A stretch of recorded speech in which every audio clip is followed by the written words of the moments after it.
Good morning students. આજે આપણે ધોરણ 8માં અંગ્રેજીની અંદર યુનિટ 3 જેમાં આપણે યુનિટ શીખી ગયા અને આજે આપણે એક્ટિવિટી શીખવાના છે.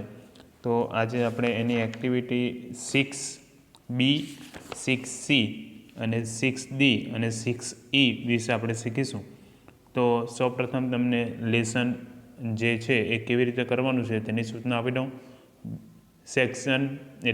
Activity 6B, 6C, 6D, 6E એ તમારે નોટબુક અને પાઠ્યપુસ્તક એમ બંનેમાં તમારે લખવાની રહેશે.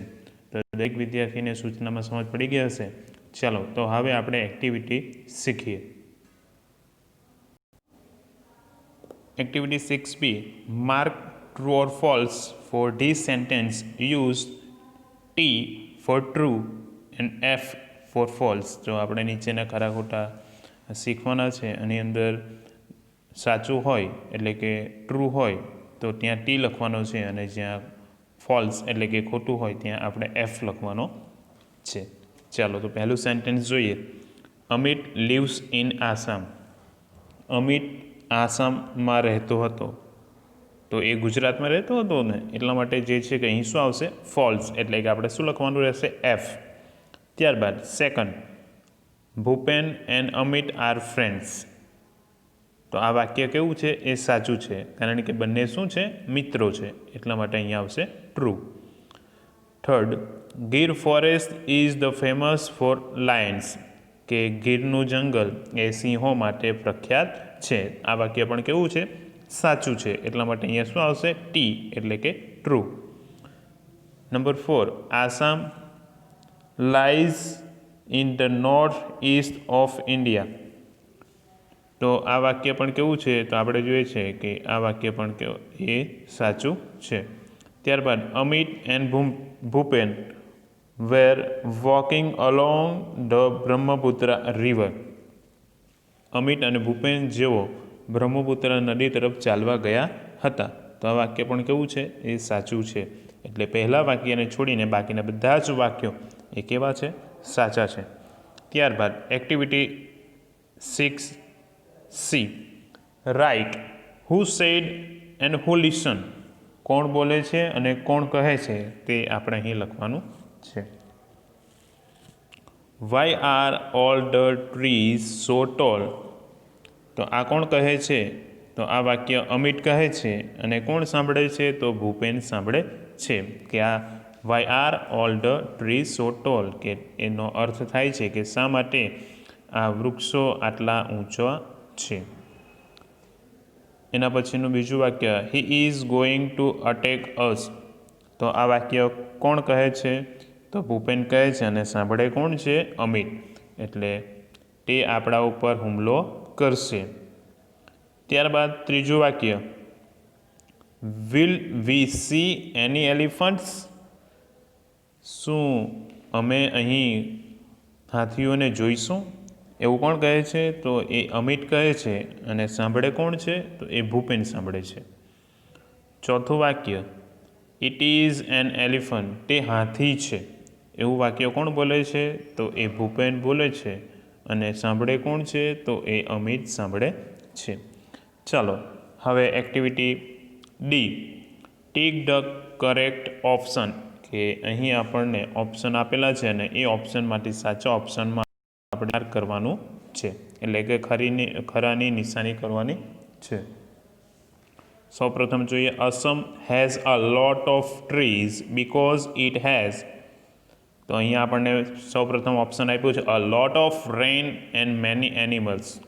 કે અહીં જે છે કે વધુ વરસાદ પડે છે ને અહીંયા ઘણા પ્રાણીઓ છે. બીજું, a lot of elephants and small state. કે અહીંયા ઘણા બધા હાથીઓ છે અને આ રાજ્ય કેવું છે? નાનું છે. ત્રીજો option, a lot of rain and fertile soil. એટલે કે અહીં ખૂબ જ વધારે વરસાદ પડે છે અને અહીંની જમીન કેવી છે? ફળદ્રુપ છે.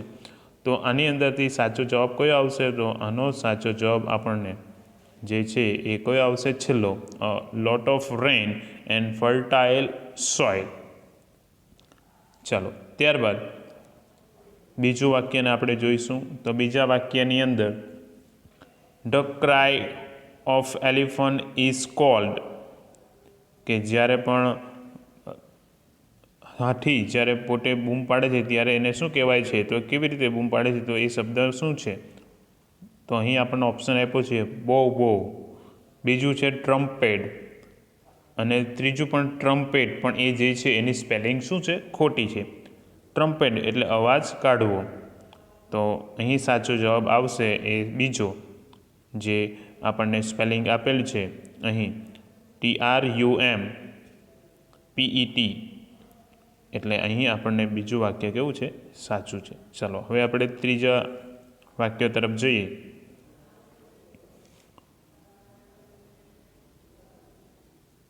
ચાલો, which part of the elephant is the most powerful? હાથીનો કયો ભાગ ખૂબ જ જે છે કે શક્તિશાળી હોય છે?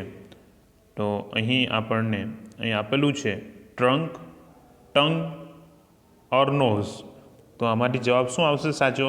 તો સાચો જવાબ એનો આવે છે એ ટ્રંક. ત્યારબાદ number 4, Bhupen made a loud sound with. તો એ શેના દ્વારા મોટો અવાજ કરે છે? તો અહીં આપણને ઓપ્શન આપ્યું છે ગન, એટલે કે બંદૂક, પછી અ બિગ બલૂન, એટલે કે મોટા ફુગ્ગા દ્વારા, અ પેપર. તો અહીં સાચો જવાબ આવે છે, તો એનો સાચો જવાબ છે પેપર. તો એ પેપર દ્વારા જે મોટો અવાજ કરે છે. ત્યાર પછીનું પાંચમું વાક્ય, અમિત લીવ્સ ઇન. અમિત ક્યાં રહે છે? તો અમિત ગુજરાત, આસામ, અને થર્ડ ઓપ્શન છે ગુજરાત એન્ડ આસામ. તો સાચો જવાબ એનો આવે છે ગુજરાત. ચાલો હવે એના પછી એક્ટિવિટી 6E આપણે જોઈશું. Answer the question. First question છે which tree leaves are glossy, કે કયા ઝાડનું પાન ખૂબ જ નરમ હોય છે અને લપસણું હોય છે? તો એનો જવાબ આવશે the leaves the banana plants are glossy, કે કેળાના પાન કેવા હોય છે, ખૂબ જ લપસણા હોય છે. ત્યારબાદ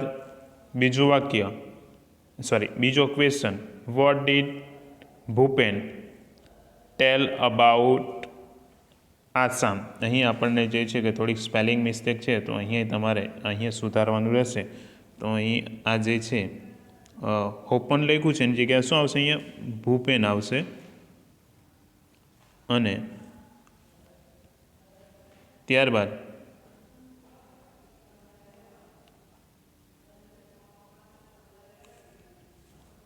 ટોટ લખ્યું છે એની જગ્યાએ અહીંયા આવશે ટેલ,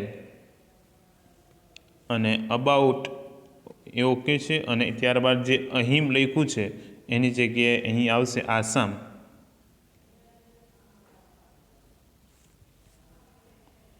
તો આટલી વસ્તુ તમારે જ્યારે પણ હોમવર્ક કરો એટલે આ વસ્તુ સુધારીને તમારે લખવાની રહેશે. ચાલો, what did Bhupen tell about Assam. ભૂપેને આસામ વિશે શું કહ્યું? Bhupen said the Assam gets a lot of rain, the soil is fertile, and so they have a thick forest. કે અહીં જે છે કે ખૂબ જ વધારે શું પડે છે? વરસાદ પડે છે આસામમાં. એના કારણે અહીંની જમીન પણ કેવી છે? ફળદ્રુપ છે, જેથી અહીં જંગલો ખૂબ જ ગાઢ છે.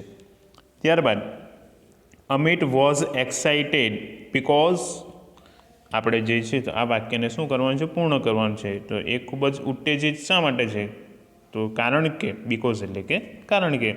તો Amit was excited because he hard the trumpet of an elephant, કે તેણે હાથીની ગર્જના સાંભળી, એટલે કે એનો અવાજ સાંભળો. What did Bhupen pull out of his pocket, કે ભૂપેને તેના ખિસ્સામાંથી શું બહાર કાઢ્યું? તો એનો જવાબ આવશે Bhupen pulled out a big brown paper bag from his pocket, કે એના ખિસ્સામાંથી એક મોટી બ્રાઉન પેપર બેગ કાઢી. ત્યારબાદ ત્યારબાદના આપણે પ્રશ્નો જોઈએ. ચાલો, અહીં પણ જે છે કે લાઉડની સ્પેલિંગ થોડીક ખોટી છે, તો LOUDLY, તો એ સુધારી નાખવાની. The elephant trumpet loudly because, શા માટે જોરથી ગર્જના કરે છે? The elephant trumpet loudly because he heard the voice of Bhupen and Amit and smelled them too. કે તેણે શેનો અવાજ સાંભળ્યો? તો અમિત અને ભૂપેનનો અવાજ સાંભળ્યો અને એને એની સુગંધ પણ આવી. ત્યારબાદ છઠ્ઠો પ્રશ્ન, what did the elephant mistake the sound of the paper bag for?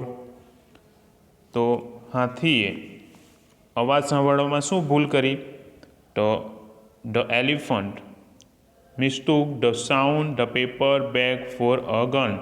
તો એલિફન્ટને એવું લાગ્યું કે જે છે કે પેપર બેગનો જે અવાજ હતો એની જગ્યાએ એને શું લાગ્યું કે બંદૂકનો અવાજ છે, તો એ એનાથી ભૂલ થઈ. Whose sense of hearing was sharper? How do you know? The elephant's sense of hearing was sharper because he heard the voice of the boys from far away. તો આ જે છે આ વાક્યની અંદર પણ જે છે એને શાનો અવાજ સંભળાયો?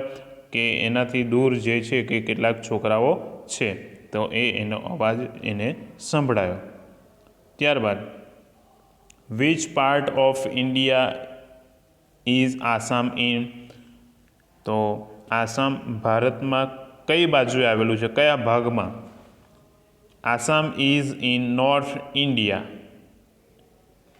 તો આસામ એ ભારતમાં એટલે કે નોર્થ ઇસ્ટ એટલે કે પૂર્વ ભારત, ઉત્તર પૂર્વ ભારતની અંદર આવેલ છે.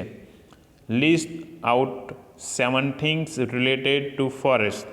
તો જે છે કે જંગલની અંદર કઈ 7 વસ્તુઓ છે, તો એના નામ અહીંયા આપણને દર્શાવવાના છે.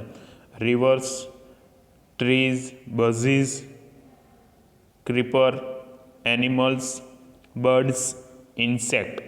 રિવર એટલે નદીઓ, ટ્રી એટલે ઝાડો, બઝીઝ એટલે ડાળીઓ, ક્રીપર એટલે વેલીઓ, એનિમલ્સ એટલે પ્રાણીઓ, બર્ડ્સ એટલે પક્ષીઓ અને ઇન્સેક્ટ એટલે જંતુઓ જોવા મળે છે.